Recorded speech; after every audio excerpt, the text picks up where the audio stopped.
नमस्कार दोस्तों, आज हम बात करेंगे फोकस के बारे में। वही फोकस जिसमें अर्जुन को पक्षी की केवल आंखें दिखाई दे रही थी और सभी भाइयों को पक्षी। वही फोकस जिसे अगर हम सूर्य के प्रकाश को एक जगह लगा दें तो वहाँ पर आग लग सकती है। इसलिए बिल गेट्स कहते हैं मेरी सफलता का कारण यह है कि मैंने बहुत कम जगहों पर फोकस किया।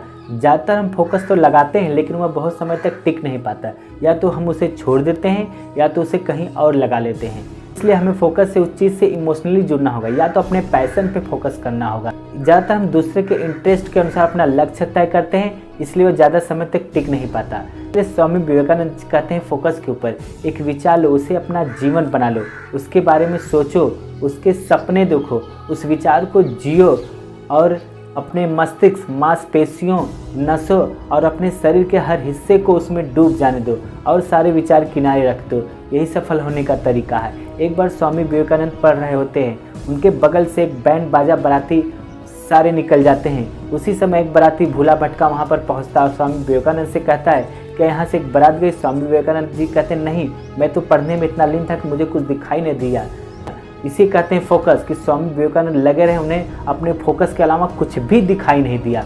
इसलिए किसी लक्ष्य को पाने के लिए हमें उसकी भूख जगानी पड़ेगी और ये समझना होगा कि इस लक्ष्य पर हम फोकस कर रहे हैं, क्या हमें उसकी ज़रूरत है या किसी के कहने पर हमने अपना लक्ष्य निर्धारित किया है। हमें अगर किसी चीज़ की भूख होती है तो हमें सामने वही चीज़ें या उससे संबंधित वस्तुएं दिखाई देती हैं। जैसे अगर हमें भूख लगी है तो बाज़ार में मिठाइयाँ, रेस्टोरेंट और खाने पीने की संबंधित वस्तुएं दिखाई देगी और हमारा सारा फोकस बिना कहे उस पर जाएगा। किसी को कहने की ज़रूरत ही नहीं पड़ती। फोकस करने से पहले अपने एक लक्ष्य का निर्धारण अपने भूख और अपने इंटरेस्ट के अनुसार करें और सारा फोकस उस पर लगा दें और कई जगह फोकस लगाने के बजाय उस एक जगह पर फोकस लगा दें और तब तक लगाएं जब तक आपको अपने लक्ष्य की प्राप्ति न हो जाए। इसलिए कहते हैं आपके पास हज़ारों बहाने होंगे, इसलिए कहते हैं कि आपके पास हज़ारों बहाने होंगे किसी काम को ना करने के, लेकिन कोई एक तो ऐसी वजह होगी उस काम को करने की। उसी वजह को अपना बर्निंग डिजायर बना लें और लगा दे सारा फोकस उसी जगह और बता दें कि हम किसी से कम नहीं। अगर ये वीडियो अच्छी लगे तो इनको लाइक और सब्सक्राइब जरूर करें और हमें प्लीज़ सपोर्ट करें। धन्यवाद।